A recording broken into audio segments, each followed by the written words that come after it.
So, Destin, you like music, I love music. and when we ride together in your vehicle, you play music, Yeah.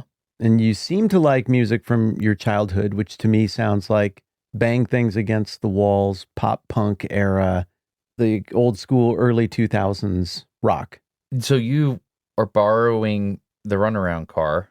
Mhm. Have you played the CD that's in it? No, what's in it? There's a CD in it that I made. It's called Cool Fast Stuff, kind of. And I found it and I played it for my kids and they were like, "What is this?" And I was like, "Oh, this is the deep magic." Well, what is it? What's on there? It's stuff. Most of it you can't actually Shazam. Some of it you Because can. nobody ever liked it, Maybe. but you? They're just obscure record labels, like Screaming Giant Records. I don't know what that is. Yeah, just a lot. So there's a song by Bleach. If you heard of Plank, I know who Bleach is. Bleach is awesome. You can Shazam them. Plank Eye, you've heard of them. Yeah. Have you heard of Smiley Kids? Only because of you. Yeah, there's Smiley Kids. There's all kinds of like Jesse and the Rockers, like stuff people don't know about. Was that the enemy band of Jem and the Holograms? I don't know. That's pretty good though. Yeah, but it's just really old stuff that I really like. There's some Supertones. There's some stuff in there. So there was a companion CD called Cool Slow Stuff. Oh, so it's like the first one, but it's not as fast. No, Okay. no, it's not. I see what you're doing. Yeah. So yeah, it's fun. I do like music. Thank you for asking. Yeah, Why do you ask? You like tender music too. I mean, you just got good taste. I like your stuff. Things that you have put in front of me have made my annual playlists at Wow. times. And that is an honor. I know it doesn't sound like an honor to be on my dumb playlist, but in my heart, that's a big deal because that playlist is the soundtrack of my year. Mm. And for anything to get on there, it has to mean something to me. Mm-hmm. And so I like your taste because you've probably contributed. Probably there's only one person in this world who has contributed more to my annual playlists than you have. The Beastie Boys? Jeff Foote, Oh, okay. who I've arranged for us to meet via Zoom call today. We got Jeff there. Is it working? Hey, Jeff. Hello. Hey, look at that. I got Jeff for you, buddy. Have you met Jeff? Jeff, are you the guy that does all the music for Matt's podcast, 10-Minute Bible Hour? Like, my understanding is you play all of it. Is that true? That's true. Yeah. I do all the music for intro, outro, goofy stuff. We just have a lot of fun with it. Yeah. And you did the Scott Joplin outro we did for some of the No Dumb Questions stuff a while back, right? Yeah, I've done a couple things for you guys. Some Hobbit music at one point. Yeah, kind of the old ragtimey intro, outro stuff. I'm sorry. I didn't remember the Hobbit I don't music. remember the I don't Hobbit know what music, that was Jeff. for. What did we do? I just remember doing like background Shire kind of music for one of your... Really? Yeah. We've done north of 200 episodes, Wow. and we're very old. So So, Jeff, you're a pastor? Is that what you do? What That's do you true. Yes. Okay, so you're a pastor who also does music of a church? Mhm. Are we Yeah, allowed to we know have where? a music director at our church, but I Yeah. get to play sometimes. Where are you at? What state are you in? I'm in Longmont, Colorado. And what's the name of your church? The church is called Grace Church. Cool. That's awesome. We're on the way up to Estes Park. You drive right past us. Okay. Awesome. Jeff makes records under the band name Rooktown, and they're good.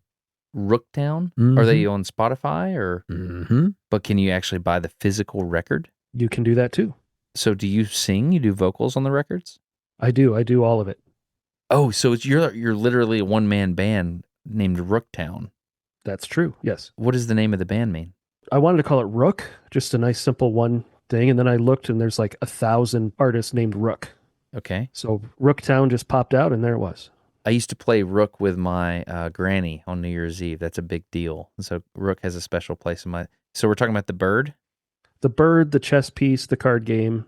That's awesome. It works on a lot of levels. If I wanted to listen to a song from Rooktown, what song would you recommend I start with? Matt, what would you pick?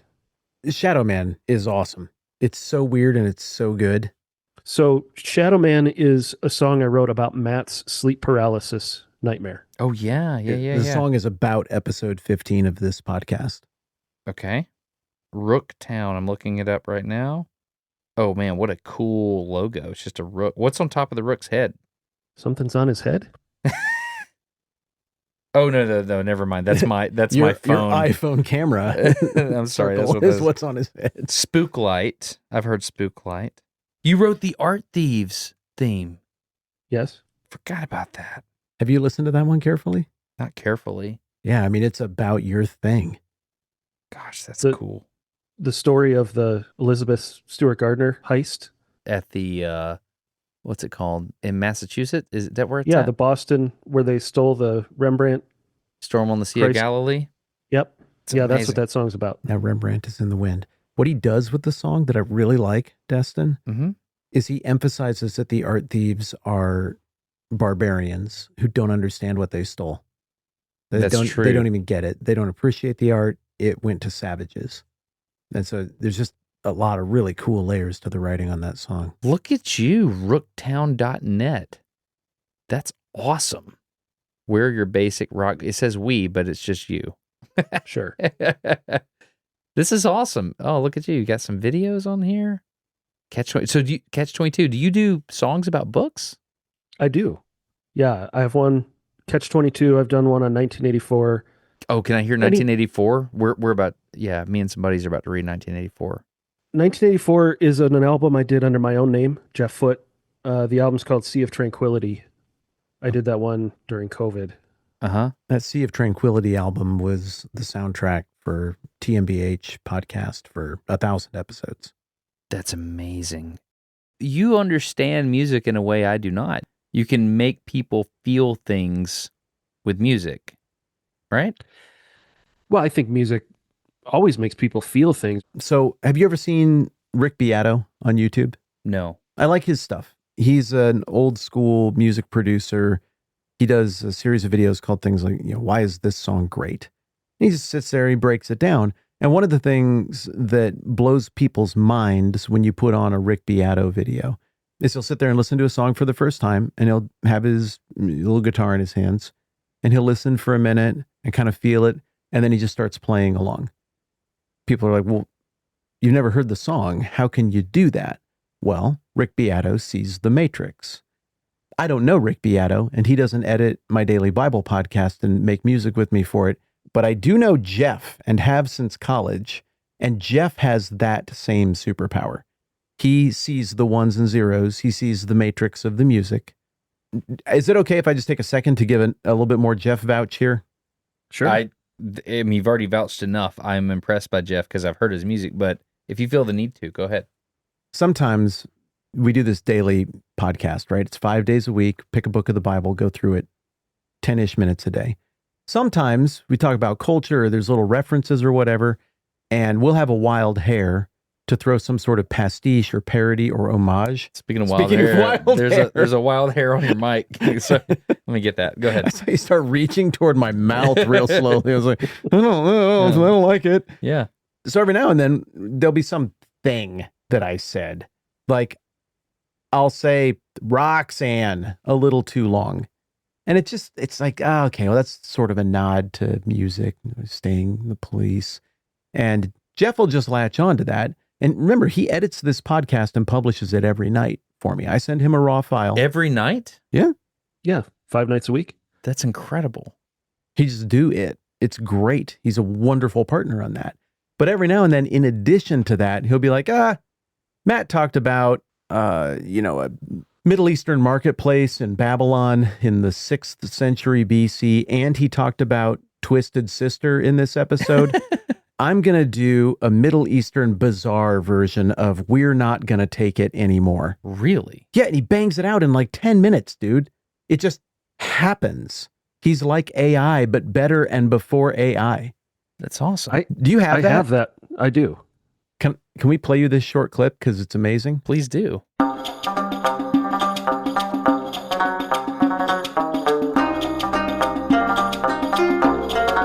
What?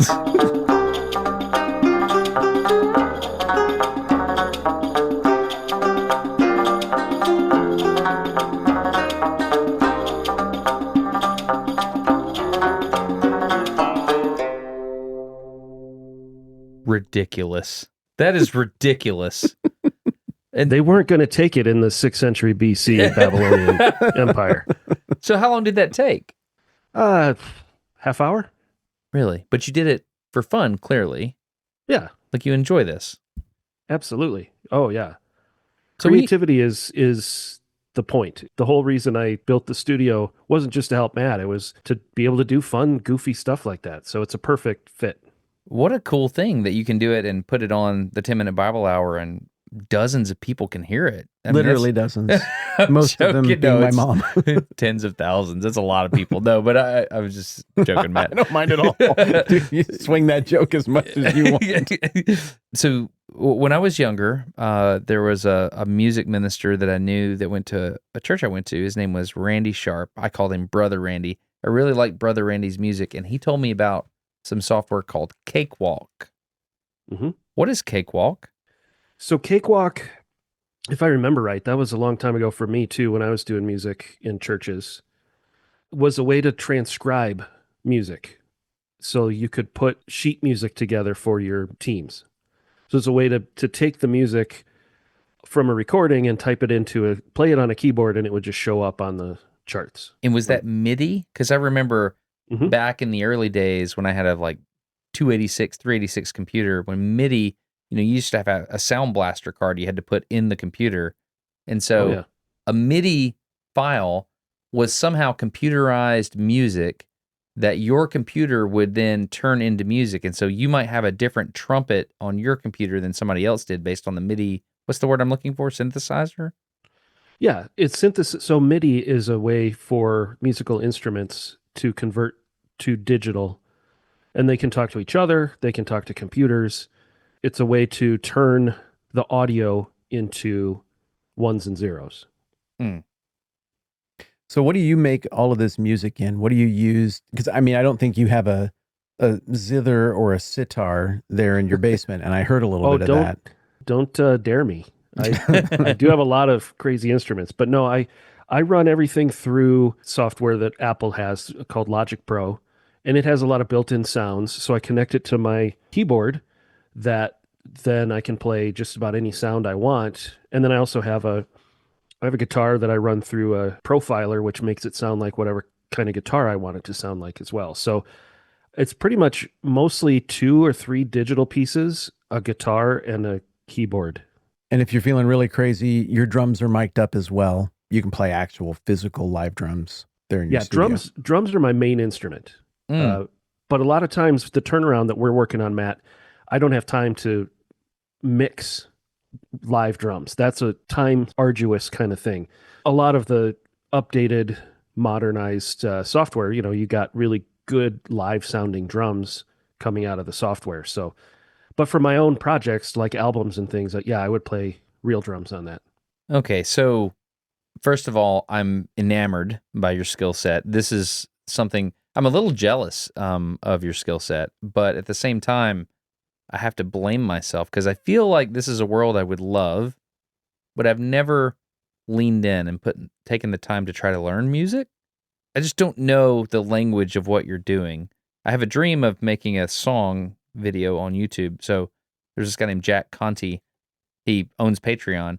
He used to do these things called video songs where he would play one instrument and then he would inset the videos and he would play a whole song himself. So I have a dream of doing that and calling it. I saw a video like this one time says, titled, I don't know music, but I know how to edit.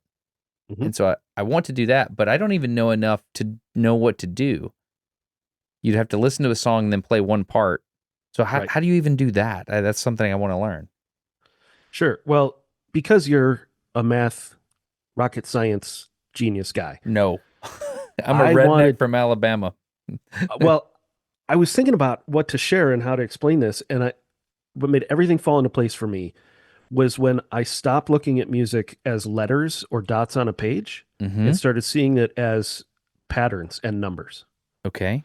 Like when it comes to the concept of music, most people know, the notes have names, right? A, B, C, D, E, F, G. And then it starts over at A. Okay. So, but instead of thinking of them as letters, I think of them as numbers. Okay. If you picture a keyboard and just play the white notes, that's a C major scale. If you just think of just the white notes, don't worry about the black notes. So you could think C, D, E, F, G, A, B, C, or you could think 1, 2, 3, 4, 5, 6, 7, 8. So like in this illustration, C equals 1. So just think, put on your codebreaker hat and put numbers instead of the letters where C equals 1, D equals 2, E equals 3, because it's easier to figure out how far apart numbers are because we just know basic addition, as opposed to like how far away is A to G? Well, you got to count that out. But if you're just thinking, okay, 1, 2, 3, 4, if I'm C is 1, F is 4. And then if you put a particular number pattern together where you play a 1, a 3, and a 5 at the same time, that's called a chord. And those three always go together, 1, 3, and 5. And so in this case, if C is 1, E is 3, G is 5. You play those together and you have a pleasing chord, 1, 3, 5. And it doesn't matter which key you might be in. If a different letter is 1, just do the 3 to 5 and you have a major chord. And so that's like the first degree of turning letters into numbers. So in the same way, you can apply the note, a number to the note. You can also apply a number to the chord. So if C is 1 and you make a major chord on C, that is a 1 chord. If F is 4 and you make a major chord on F, now that's a 4 chord. If you do it on G, now that's a 5 chord. And 1, 4, 5 in terms of a chord pattern is 95% of music. Yeah, I know that was a lot. That's like half of what makes music work. We didn't get into rhythm, but I'm already running ahead. Like, it's okay to slow down. What do you got? Okay, so questions. Yeah. When you say numbers, are we thinking in base 10? Yes. So base 10. So I have 10 fingers, so we count to 10 and then we start over at 1. There's 8 notes in a music scale, so A to G. So you're actually starting over at 8. So yeah, base octal. 8. Octal, sorry, yeah. So this would be base 8 octal counting. Yes. Okay. All right. So once you get 1, 2, 3, 4, 5, 6, 7, once you hit 8, you're back to where you started tonally. It's the same. It's C. It's just higher. So if you think, I don't 1 to understand 8. that, Jeff. Okay. Can you picture a piano in your head? Yes, sir. So just the white keys. Got that. Okay. They are all given a letter from A to G. Mm-hmm. If you start on the one called C, Got it. D. and you just play the white note D, E. E, F. F, G. G, A. B. You start over. B, C. So why is the first C and the second C, you said they're the same, but they don't sound the same to me. One sounds higher than the first one. Yes, because you are going up, but because of the repetition, it's the same note name. It's just what they call it an octave up because it's base 8. So it's not Octave. the same frequency, of course, because it is higher, but relative to all other, can I use the term semitones? We're breaking Yes. everything down into half tones. Sure. Relative to all the other buttons you could push on the keyboard, it is exactly one start over ahead of it. All right. This is where my brain went. There's this thing called, it's a frequency of a string. Okay. So if you vibrate a string, you pluck it and it's a low note, then the whole string will vibrate. Okay.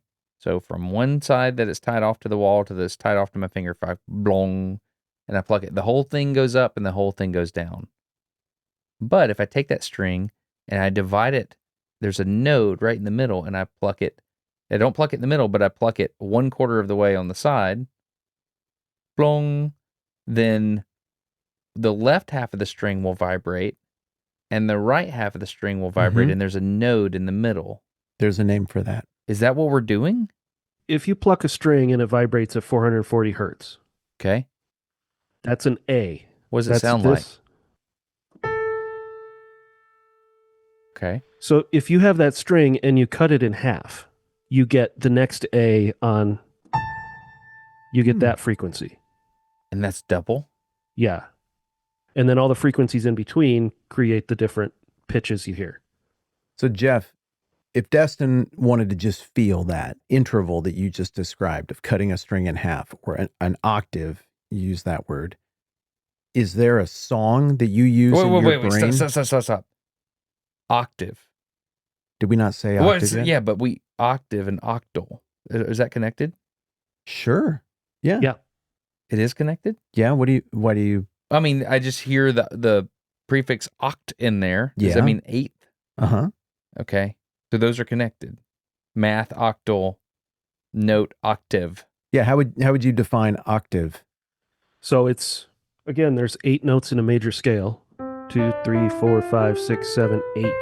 So your 8th is your octave from where you started. It's an interval between those 2 notes. When you want to pull that out of your brain, because I don't think your brain just says hertz. When you make that leap and you're composing silently in your head, do you have a song that is your go-to song from any starting note to get you to the octave of that note? I don't have an octave one. I have other intervals, but octave is just kind of there in my brain. I was taught Somewhere Over the Rainbow. Oh. For octave. Yep. Those first 2 notes are an octave. That. Somewhere. Yeah, he can just feel it, dude. He just did that. Yeah.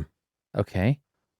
Wow. But if you connect the first note to any of the other notes in the scale, like you could go up to from 1 to 4 instead of 1 to 8. What's your song? Wait, let's ask Destin.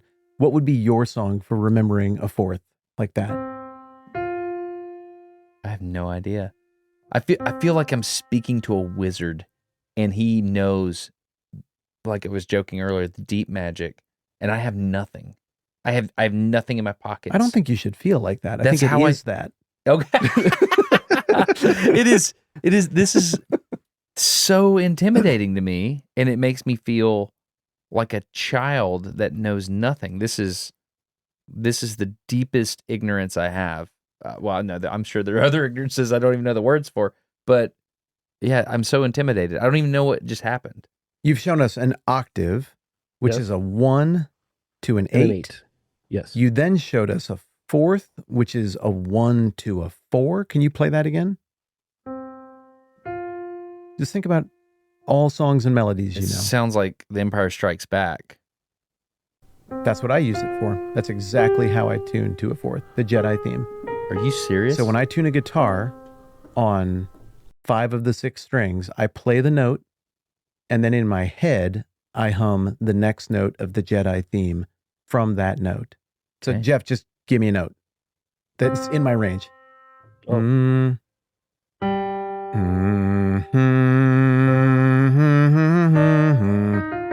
So that's going to be the fourth, right? That was the fourth I sang? So if you get one note and you just know, if you're just doing the octave and you just know 8 songs and you're like, Somewhere Over the Rainbow is my 8th. The Jedi theme is my 4th. Like if all technology went away, Jeff, with that trick, if you just gave him one note that was the proper frequency, he could rebuild with no technology the entire tonal structure of everything in his head, just using memorized intervals from songs. Just sing those 2 notes in tune and you'll get the 4th, you'll get the 8th. Am I saying that right, Jeff? Yeah. And again, I think, Destin, you can do this because it's just numbers. It's just math. Yeah. Like, yes, there's a tonality to it all. But when I think of it, I don't think Jedi or Here Comes the Bride is the one I usually use. That's a 4th.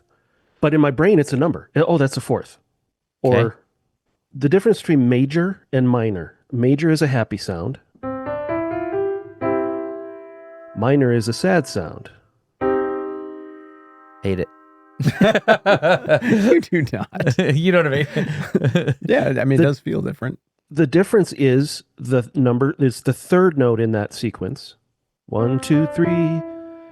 If you make that lower, now it's a sad.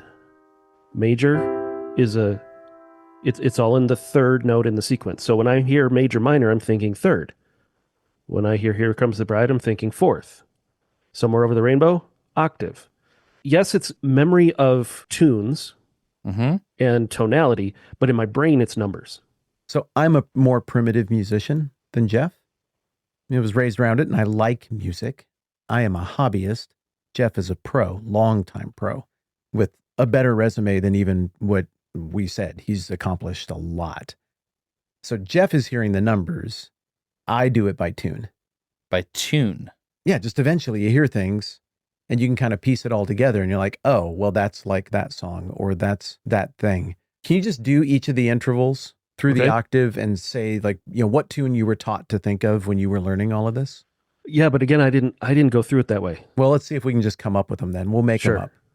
So this is 1 to 2. Just it's the next tone in the scale. 1, 2. This is a third. 4, 5, 6, 7. Kind of fun. Octave. I just can't hear it.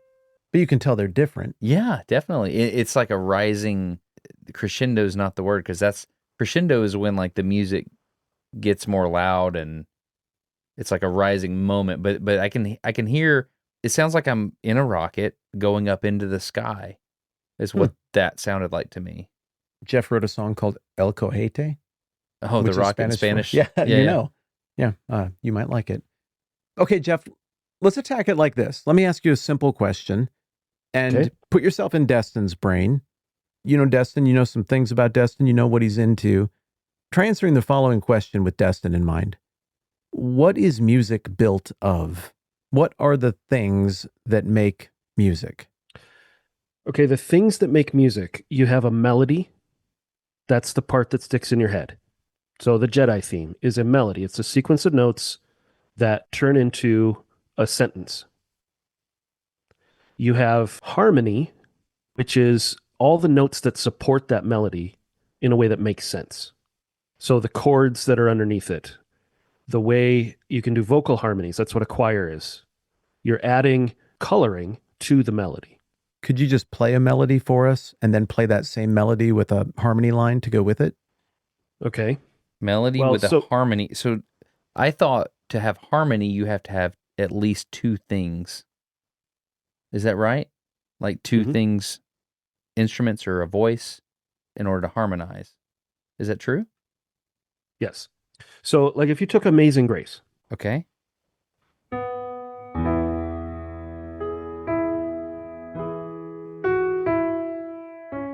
Okay, so that's your melody. Mm-hmm. Now you can do, the harmony is what chords you play underneath it. So you can do very simple chords.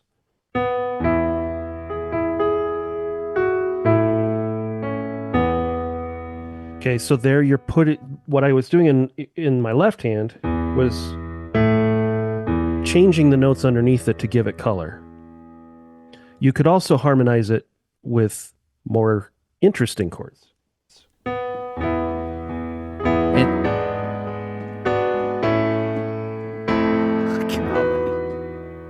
But you can hear the difference, right? I can, and I can hear there's little things that are happening. I can hear one hand. Well, let me ask you this. If I were to pluck those strings, are those all vibrating at some frequency or some resonant frequency of the same string? I asked a weird question. I'm sorry. So they'd all be different strings. They're all different. A piano. They're all different strings, but they're all vibrating at about the same thing. Like if I would say 1, 2, 3, 4, and then the other string would be going 1, 2, 3, 4. Like they're vibrating to where they match up. They're in. I mean, I'm thinking about. A way to illustrate this is what I'm thinking about. A Laplace transform. I'm thinking simple harmonic motion. Yes. 1 over S. Yes. And so I can show you this. Jeff, do you have a guitar plugged in? I do. Could you foul up the tuning on your D string? Just butcher it for me real quick. Okay. Play your A string and D string with an A on the 5th fret as though you were tuning the 2 and the D is out of tune. Okay. Got to wait for the amp to warm up. Oh my goodness. Okay, and I just want you to listen to this. And if you listen very closely, Destin, you will hear that they are out of phase. Okay. Don't think out of tune. Think wavelength. Yeah. and you will hear the out of phase. Like when you look at an oscilloscope and you can visually see that's out of phase, Yeah. you're going to hear that right here. So, And then Jeff, once you've let it kind of ring out of tune, slowly bring it in, maybe throw like some like dirty British electric effect on it. So it's got that, you know what I'm talking about when you bring it into tune with an effect and you can really hear it dial in. Yeah. Dial that up for me. this is what I'm thinking right now. Before this happens, if you take a table, a long rectangular table like this right here, and you bump it right here on one side of the short side, what's going to happen is the whole table is going to vibrate, but because of the length and the spread of the legs, they're different, so they don't resonate at the same resonant frequency. Okay. You'll get something called a beat frequency. And a beat frequency is when two things are out of phase and you can hear them come in and out like, whoa, whoa, There you go. whoa. You can hear that. And what's interesting is when you vibrate a table like that, you can actually see it. So it'll like shake and then it'll stop shaking, shake and stop shaking, but the energy is all still there. So what I expect to happen here, just with math, is that he's going to pluck those strings and then I'm going to hear some kind of whoa, whoa, whoa. That's what I'm expecting because of math. And what he's going to be doing with his, as he hits that, with his left hand, Jeff is going to reach up and he's going to grab the tuning key on the D string, which is the out of tune string. Mm-hmm. And he's going to twist that ever so slightly. If he's got it tuned flat, he's going to tighten that string and shorten it. Okay. If he's got that D string sharp, he's going to loosen that string until you will hear and feel that oscillation come in. Okay. I'm 100% with you. I'm listening. My eyes are closed. Okay, Jeff, could you play just that A string?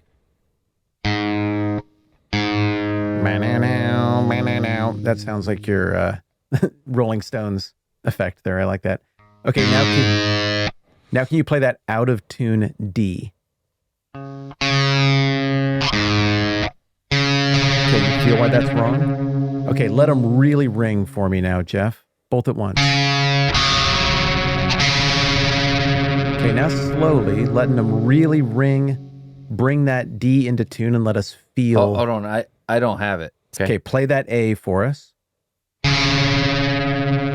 So what he's done right now, Destin, is he's playing a guitar. So he has a string that in its native state would be an A. And the next string down on that guitar is a D at its normal length if tuned properly. Okay. To make sure those two strings are in tune with each other, what Jeff is going to do is put his finger on the 5th fret, which shortens that string, that A string, and takes it up because it's shorter to match the exact pitch, if everything's going right, of the next string, which is a D. So what should happen if the guitar is in tune is Jeff should play a 5th fret A, which makes this sound. And now when he plays the next string down, it should be identical, but instead it's this. Oh no. Well, that's not the same note at all. So when he plays them together, it's unpleasing and dissonant. Can you do that again? Play them both? Do you see why that sucks? Yeah, can you let it ring out for a minute? I want to hear if I can hear the beat frequency. I can't hear it. I can just hear that it's not great. Do it one more time and I'll tell you the rhythm I'm hearing to the dissonance. That's where I'm hearing it. So it's fast. It's okay, fast. One more time, please. Now, Jeff, would you play both and bring that D string into tune so we can hear it align?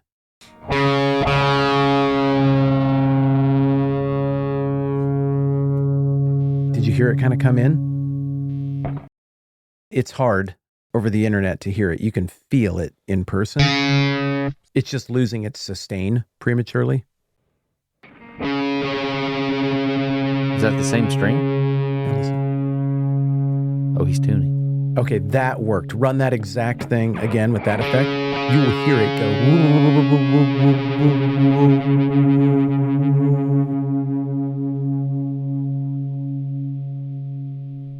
I heard it. So you're saying it was whoa, whoa, whoa, whoa, whoa, whoa. So the beat frequency was beat frequency meaning they're offset. So it's additive aliasing acoustically and subtractive aliasing. And so they were out of phase. And so as they came more in phase, that beat frequency would go down. So whoa, whoa, whoa, whoa, whoa, just like you did. Mm-hmm. And when it goes away, that means they're in tune. That's right. And so it doesn't have to be in tune on 440 or whatever that was. That can work for anything, right? Yeah, you asked the question before if you're playing a piano or all the frequencies lining up and in sync, and that's the answer is yes, because you'll be able to hear that if one of the strings is not in phase, we call that being out of tune.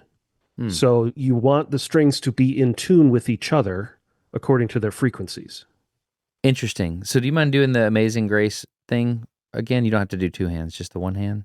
Sure. Okay. So because that's an electronic piano and they're not tuned by a person using a wrench to change the tension on the string, that piano is always in tune. So that's going to sound perfect.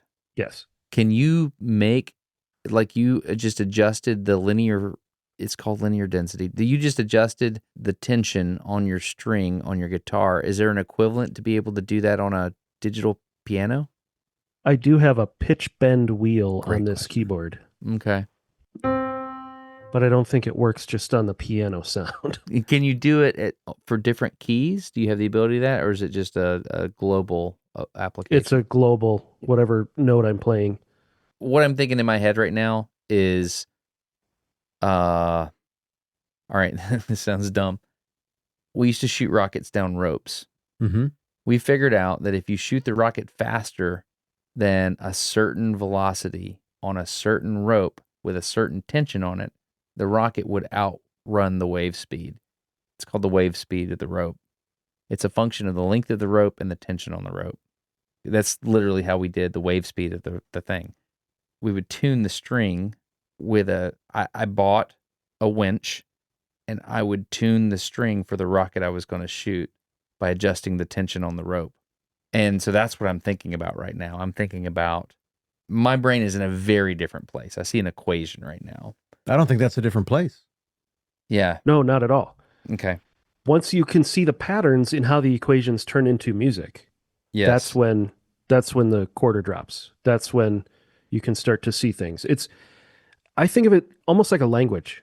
Mm-hmm. You need to learn the vocabulary and you need to learn the rules, but at some point you get kind of that, oh, I see it now. And then you can start seeing the patterns and you can start speaking. And then the more you know the language, the more creative you can be in the language. Mm-hmm. And you get all sorts of different permutations of the code. Can I ask you this? Sure. So I have a wave frequency generator on my phone. Okay. So what note is this? Can you tell? I can't hear you.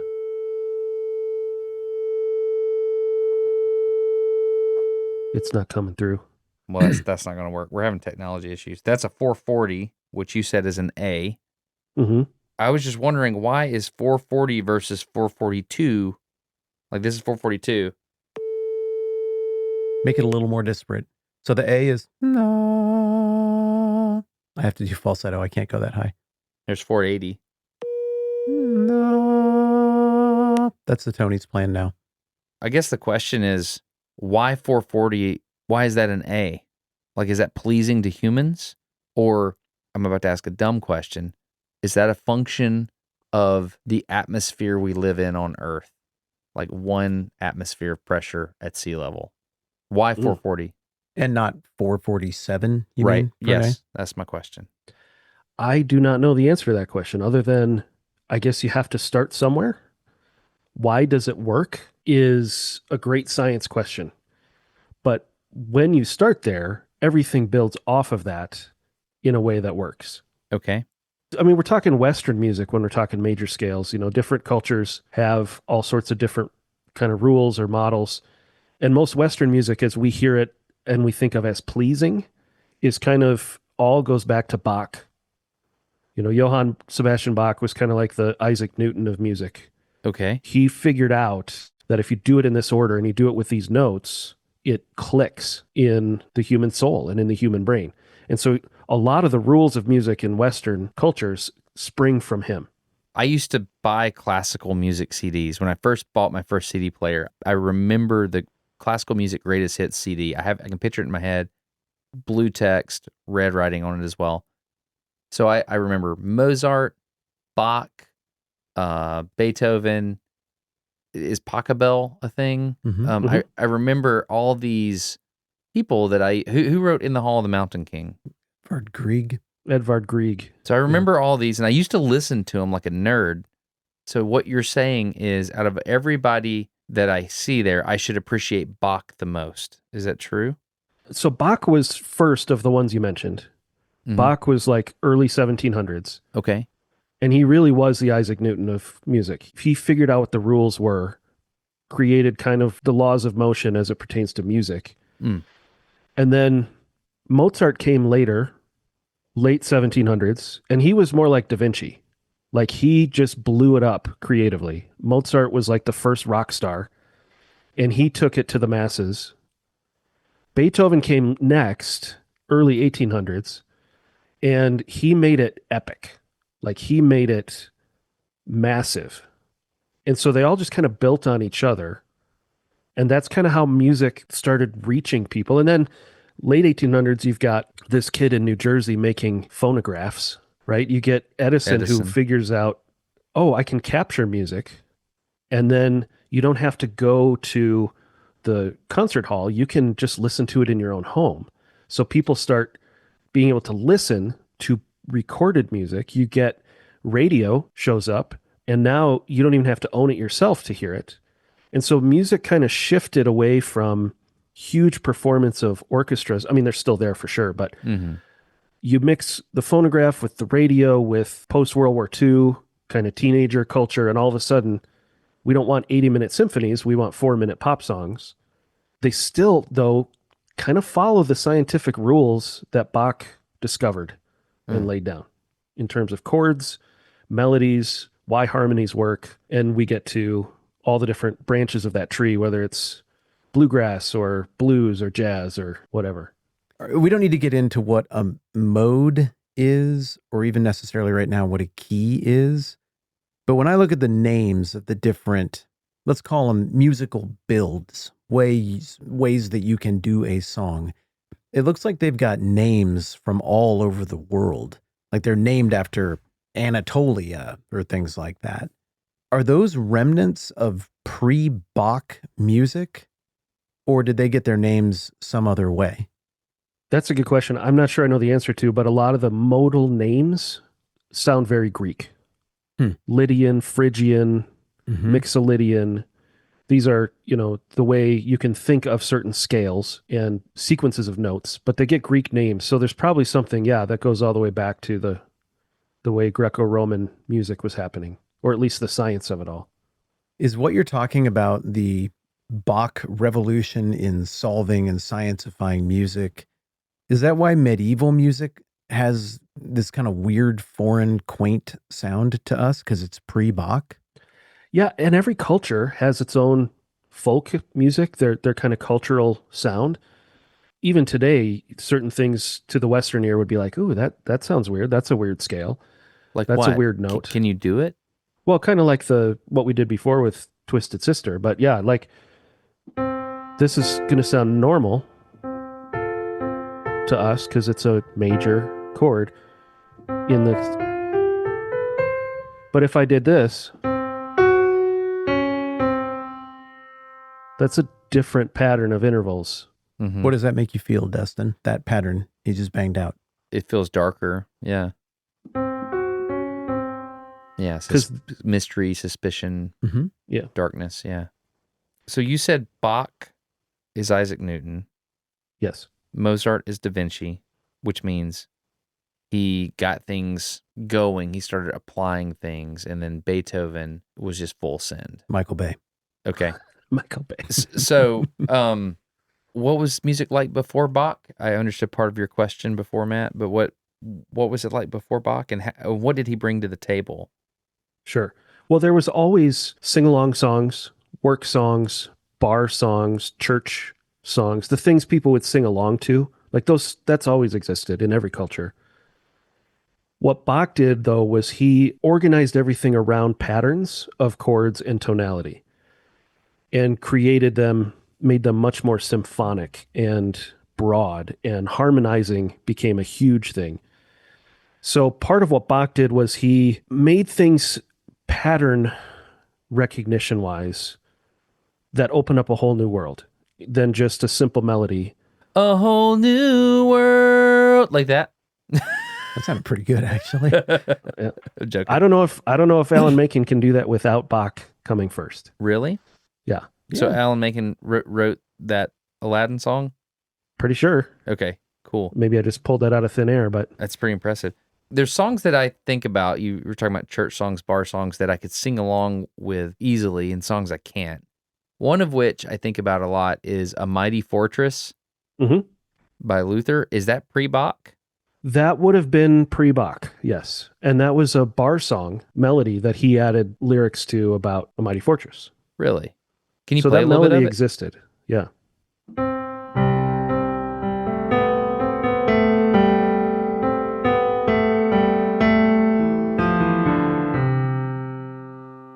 Impressive. So that melody is all in, I only played white notes on that. That is all a C major scale.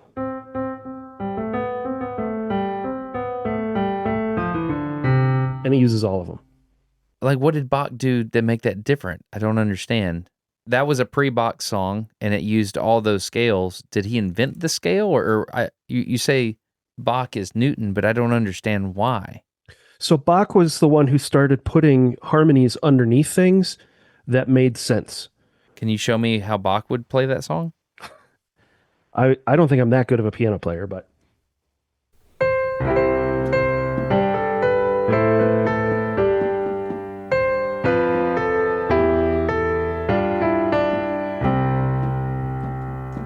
so you put the things underneath that give it color, and there's rules to what works and what doesn't work. Okay, and so Bach, that's not going to happen before Bach. And so once he unlocked that, people started understanding how to do that. Is that true? yeah, and that's why Mozart is like Da Vinci. He showed up and got it, and his mind created just insane. You ever see Amadeus, the movie? I have not. Mm-hmm. Well, it's a really good version of kind of Mozart's personality. He took the pomposity out of it, and just because he understood it so well, he took this thing that no one else kind of understood, like this giant ball of fire, and he decided, oh, I can juggle that, and just turned it into fun and chaos. But it's always still followed Bach's kind of rules. The real chaos of like postmodern music and composing didn't show up until later, where it's just like, well, we'll just break all the rules and see what happens. That was more of a 20th century thing. Can you play us something, the most famous thing Bach did, and maybe the most famous thing Mozart did, and kind of explain what we're hearing and why it's different? Yeah, you're testing my piano ability. I'm a passable piano player. I'm not great. Oh, I just meant pull it up on the internet. Oh, sure. While he's looking for that on the internet, engineering is my world. And the question you just asked, Jeff, reminds me of an experience I just had recently. I was at the beach with a family, and we were in an Airbnb, and I saw, they have those random books on the shelf, like, oh, you're at the beach, you should perhaps pick up a book and read it. By John Grisham. Yeah, all of them are John Grisham. However, one of them was Newton's Principia. Oh. Which is like, here, this is all the stuff I just figured out. And I was like, oh, I've got hundreds of years on Newton. I know partial differential equations, or at least I think I can do those. And we have Einsteinian notation for tensors now. We can do so much more. I think I'll just pick this up. And what is this? He's like trying to solve, like, oh yeah, this is a way to relate chord length of circles. And he's like doing incredibly complicated stuff with rudimentary tools. And I just realized, oh, wow. And my son was like, what are you doing? I was like, I'm learning that Isaac Newton was a very smart man. Very smart man. So you just casually looked at Jeff and like, hey, Jeff, can you just play some Mozart real quick on the piano? That's how I felt.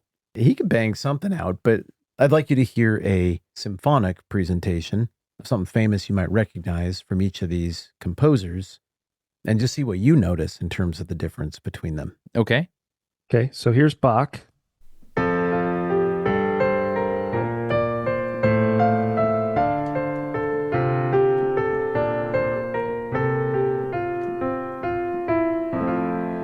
So that's Bach. That sounds That's like me. That's me butchering Bach. no, but that sounds like someone who has a world and they're playing with it. That's what that sounds like to me. That's like in ninth grade, I can remember sitting in Algebra 2, and I'm sitting there, and I got out graph paper, and I just I derived y equal mx plus b without realizing that's what I was doing. And I just drew on the squares, and I was like, oh, this is fun. If you count this number and this number, and I didn't know what I was doing. But it was like, I'm just going to play in this new thing called math. That's what that sounds like that is. It sounds You figured out y equals mxpx on your own? No, I did not figure out y equal mxpx. But this sounds like somebody that's playing in a world that they've discovered or they have. That's what that sounds like to me. Jeff, did Bach do Toccata and Fugue in D minor? Yes, he did. I mean, that's a lot to ask because it's kind of epic and weird. I think we did it once. Oh, well, if we have it, just pull it up and play it. By we did it once, he means we played it at the end of an episode at one point. Mm-hmm. Let's see if you can hear this. This one's famous. I think you'll know it.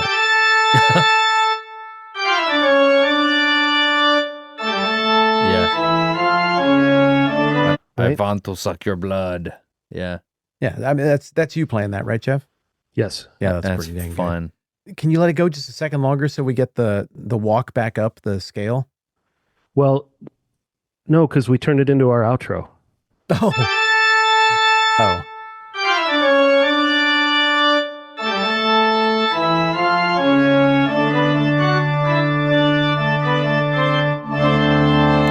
Okay, that's not Bach. That's okay, not I Bach. remember now. Okay, well, what happens next is this whole incredibly complex clockwork style walk up. Mm-hmm. And for me, when I think Bach, the catchphrase that goes with that is clockwork. Okay. That's the hook. It sounds like clockwork. Jeff, was that intentional? I mean, was he communicating something, philosophy there with that sort of clockwork thing, or did he just like order? I think very much Bach used order to create beauty without imperfection. Like he was absolutely going for that kind of idealized sense of what music can be. It wasn't ugly, it wasn't dissonant. So philosophically, yes, he was definitely trying to create something that was like golden ratio type of math, Okay. but as music. So Bach clockwork. Got it. Yeah, it kind of rhymes, it kind of sticks there. Mhm. And what do we call the era of music that Bach is a part of? Classical. Just generally classical? Yeah, Who do we as associate opposed with? to romantic or Who is Baroque? Baroque. Baroque would be like, Is that Wagner? Think of Wagner's romanticism. Okay. I mean, we're moving. It's not just music. It's all art is kind of moving in these ways. Vivaldi would be Baroque. What would we know him from? Vivaldi, The Four Seasons is his famous piece. Da-ba-da-ba-da, da-ba-da-ba-da, da-ba-da-ba-da. Right? That's summer from the Four Seasons, the kind of thunderstorm. It's meant to evoke a thunderstorm. Yeah, we're pushing the limits of my music theory off the top of my head. But Baroque is a little more fancy than classical. Okay, so let me reset this just a little bit. Bach is this kind of BC AD moment for music. Mm-hmm. He figures out how to make the whole thing make sense, how to make it mechanical. The people who come after it fiddle around with it more, become more playful. Eventually, recording technology happens and it becomes popified and commodified for the masses. And that's kind of what we get now. So do we get any musical genius on the radio anymore where you hear a pop song or something, Jeff, and you're like, oh, that's in the tradition of Bach and Mozart and Beethoven and Vivaldi and the greats? Or is it just all simple, cheap, commodified, popified at this point? Bands like Muse and Radiohead come immediately to mind. So yeah, this is what I kind of hope to get to, is going back to the math of thinking of music in a way that maybe, Destin, you can grasp a little bit, is what Bach did is, and when I think of what Bach did is he took the major scale and made it numbers, at least for me. So you have a 1 chord, you have 4, you have 5, and you have 1. And that's basically building chords based on that number in the scale. So in C, a 1 would be C, a 4, 1, 2, 3, 4. Now you're up to F. 5 is G, and then you're back to 1. 1, So 4. What is a Sorry. chord you're playing? So we have 1 through 8, and you're playing Yes. several of them together. Yes. So if you play the first, the third, and the fifth, Okay. that is a major chord. Okay. What is a minor chord? You lower the third. What does lower the third mean? You move it to the black key next to it, Okay. down a half step. Okay. So every note that is adjacent to any note is a half step. Okay. So if I played every note in a row, that's 12, and they are all half steps. Okay. 2 half steps make a whole step. That's a whole step. That's a half step. Okay. Do it Oh. again, please. Whole step. Half step. Okay. But we don't do quarter steps. Can you hit those two at the same time? Can you do the whole step, both keys at the same time? And the quarter step? Half step. Sorry. Can't hear it beat in there. Is it beating? I don't What do you know. mean? Yeah, those two aren't in tune, right? Well, they're not the same note as Mhm. each other. Mm-hmm. So let me take a run at this. When Jeff was playing the guitar, you can Mhm. think about the physics of it. Yep. These are all pure even tones. Perfectly tuned. Whatever, 440 hertz is the A above middle C, not 441, not we almost got it right. It's exactly the simulated right length of the string to be 440 hertz. When he pushes that A, can you hit that, Jeff? That's 440, I guarantee it. Okay.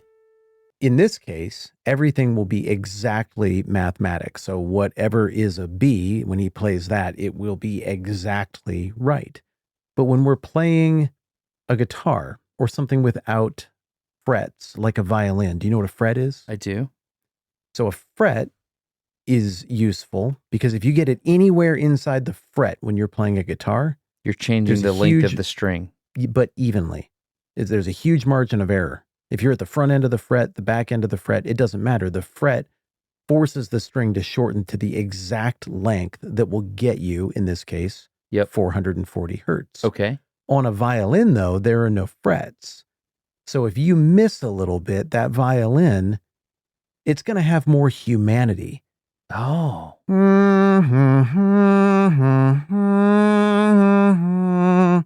I mean, it's because there's no fret.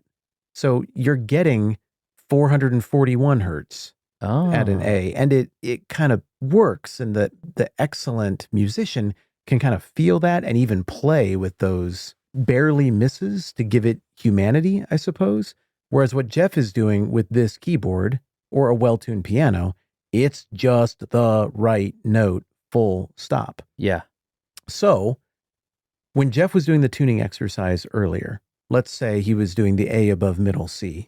I think it was the A below middle C, but whatever. When he was doing that, he was at 440 hertz on the A string.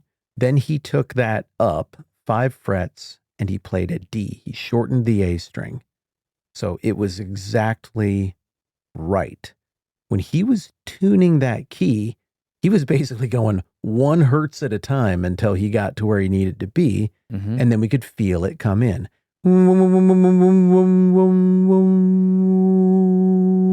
And then we knew we had the note. Yes. So all of the notes on a properly tuned instrument are exactly even perfect mathematic intervals with each other. Okay. And that means there's a bunch of phantom frequencies in between that we never touch. On a keyboard, you don't have the ability to play 441 hertz. Yes. There's no button for that. So everything is half steps. Jokingly in passing, I said to Jeff, there are no quarter steps. But you asked a question of Jeff earlier about, well, with your keyboard there, even though it's electronic, can you modulate? Can you mess with that a little bit to go in between proper frequencies? Mm-hmm. And his answer was yes. So Jeff, you can't see it, but there on his keyboard, Jeff's got a dial, Yep. like a spring-loaded dial. Yep. And if he takes it, It's like a whammy bar. it's perfect. You understand. I got it. Yep. Yeah. Yeah. And a whammy bar does the same thing on a guitar. It allows you to Change make the it tension. human. Yeah, just a little bit based on the pressure you apply with your wrist while you play. But Jeff, am I correct in saying that generally speaking, we have solid mathematic intervals with a dead zone in between that we never play on an instrument, and where like the proper notes are just these spaced intervals of frequencies? Yeah, if you think frequency, we have infinite notes. Yes. But the way they subdivide out, especially again in Western music, it's the 12-tone scale, the 12 notes on a piano, that then you can put in a particular pattern to make a major scale, a minor scale, all sorts of other patterns of those notes turn into the music you're used to hearing. Got it. When you can see the number pattern, it's not just in terms of how you're thinking about it, in terms of hertz and the audio spectrum scientifically, but when you can look at the notes on the keyboard or on a guitar fretboard and just see numbers like 1 through 8, all of a sudden different patterns emerge of how you can play those 1 through 8. And again, Bach was the one who kind of put them in an order that says this is correct. And everyone said, yes, that is pure golden ratio music. I think the reason it's eighths is because there's so many things that are divisible there. Is that right? Because like I was thinking, well, why isn't it 10? And then I was like, well, if I take 10, I take a string of length 10 and I cut it in half, I get 5 and 5, which works. But then I take 5 and I cut it in half, so I'm going to cut that string in fourths. I ended up with 2.5, 2.5. So you kind of stop there. But if I cut it in 8, I get a half of the string, and then I can cut it and get a quarter of the string, and then I can go even further and I can get an eighth of the string. So they're evenly divisible. Mm-hmm. Mm-hmm.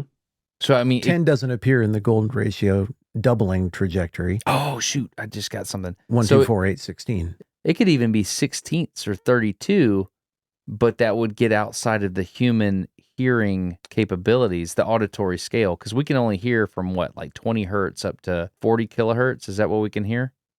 I don't know.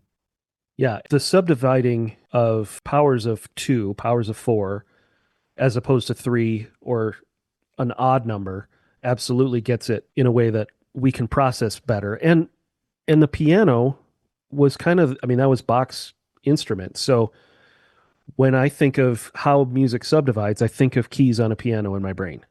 Mm-hmm.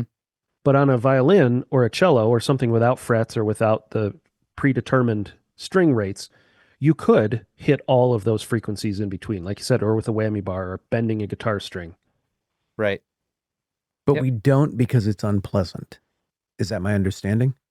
Well, like you said, you can bring emotion into it, but our Western minds, our brains have trained we think we know what sounds good, and I do think it holds up scientifically to the Hertz scale. Also, we're conditioned for it. So you asked the question, is there anything happening modern-wise that jumps out as genius? I mean, the Beatles took the rules that everybody was used to and then tweaked them just a little, and everyone's like, oh, that chord sounds different. Nirvana did it with melodies. Can you give us an example of a normal chord and how the Beatles tweaked it? That would be a 1-4-1 cadence. They decided, what if we made the 4 sound different?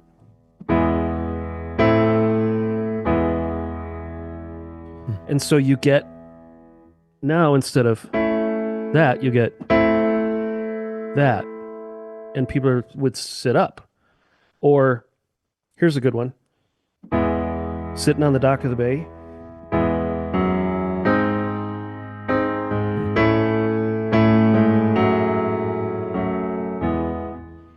Normally this chord, sitting on the, this note wouldn't be there. It would be this note. And that ruins it to go to what it should be, makes that Otis Redding song horrible. Right, but this is breaking a rule, but it works. And those are the moments when I'm listening to music that I sit up and I'm like, whoa, okay, I wasn't expecting that note. Now I'm interested. I'm jealous. But you do it too, Destin. You just don't know the math behind it yet. Yeah. And that's kind of why I wanted to do this. Well, there's a difference between knowledge and understanding. Like, I can sit here and tell you why. I mean, I understand all the physics we're talking. Well, not all. I feel like I understand all of the physics of what's happening here, down to the tension in the string and what's causing it to vibrate. It's a stored strain energy, and so you understand it better than we do. I understand all of that, I think. But what I don't understand is the skilled application of it. I don't understand.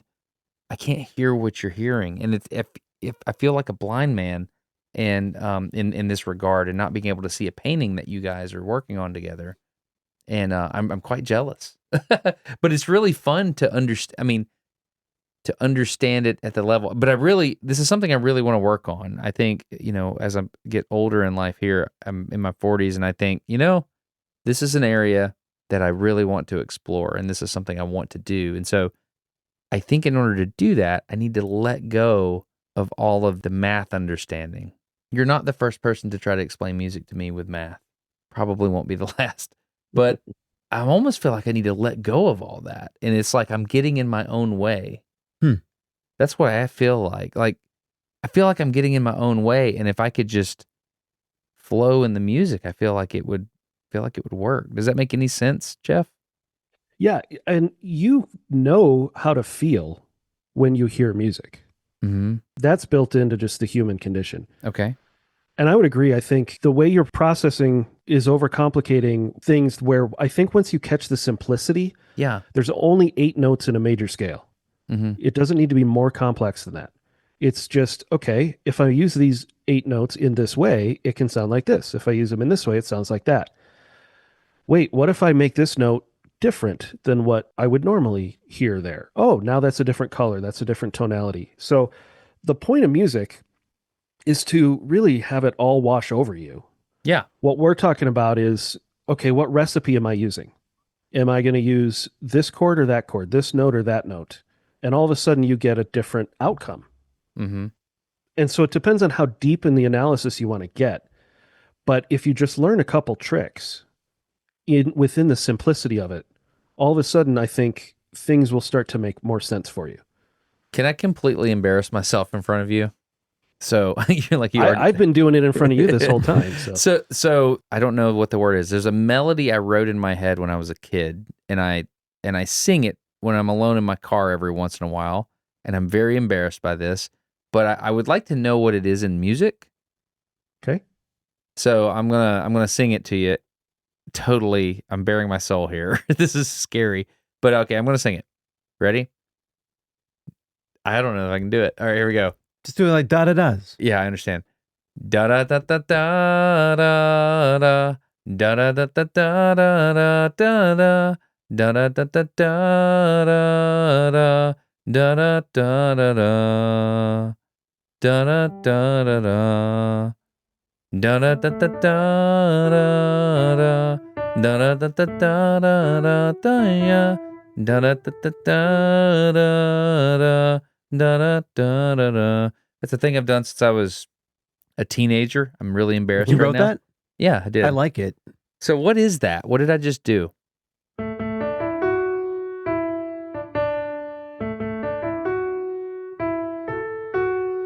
Something like that? Something like that. There's a couple extra notes Keep that going. are Let's missing. dial it in. Yeah. Help Jeff get it right. Da-da-da-da-da-da. Okay, get that, Jeff. Da-da-da-da-da. Okay, next bar. Destin? I want to hear that again, please. All right. Then the next one has this weird little thing. Da-da-da-da-da-da-da-da. It's like, I don't know how to say it. It's like You'll there's... get it. There's another move on the 8th note on that high point. Come down a third on the 8th note. Da da da. Am I hearing that right? Da da da da da da da. Yeah, like that. Again, please. Something like that. So he can't slide like your voice can with the keyboard, but I think that's close. Okay. All right. What's the next bar, Destin? Da da da da da da da da da da da da da ya da da da da da da da da da da da. That's it. Okay. And then you repeat the last thing.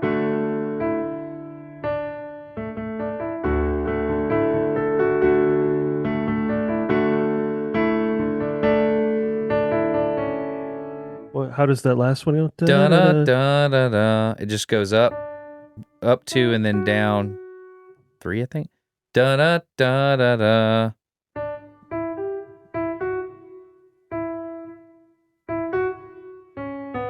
There it is. The second note's off. Run it again, Destin. Yeah, let me just hear that last phrase again. Da da da da da.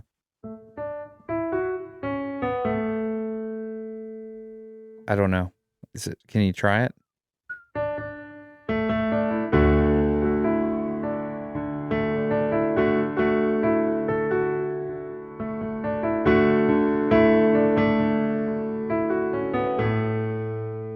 It's fun. You're playing with it. You're doing things I've never done with it, but that's pretty interesting. So you've made it richer than it is in my head, which is interesting. And so you're saying you've Mozartified it, or you've Bachified it. Yeah, I added a chord underneath it. Okay. Can you do it again, please?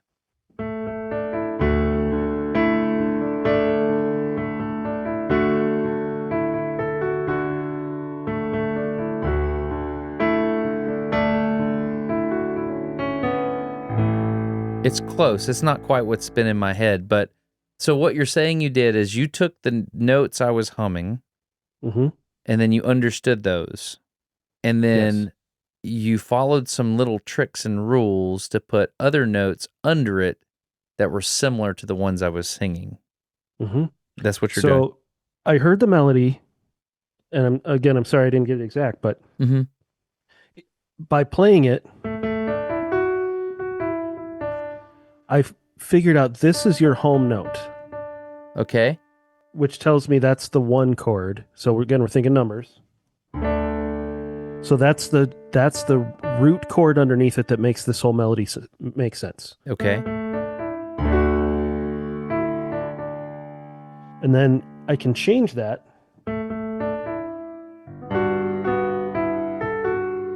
That was weird. So now you're Beatlifying it.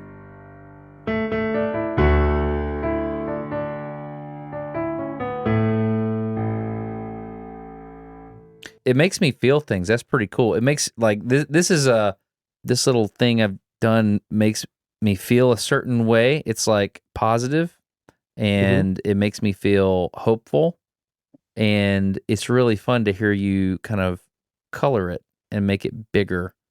And so let me ask you a question. When you hear that melody in your head, is it a particular style, a particular rhythm, or is it just a sing-songy melody?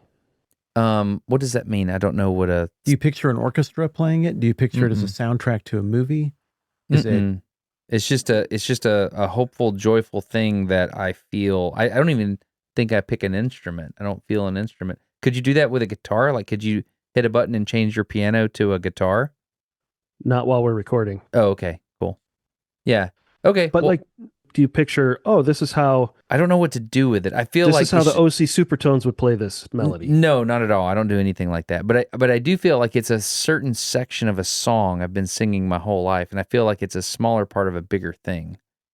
And so I don't know. That's just a thing. So you're teaching me the notes, and so that helps me. Can you tell me what those notes are? Sure. We were playing in the key of D. That's the root. And your first note is a pickup, so it's A, D, E, F sharp. That's your main motif. So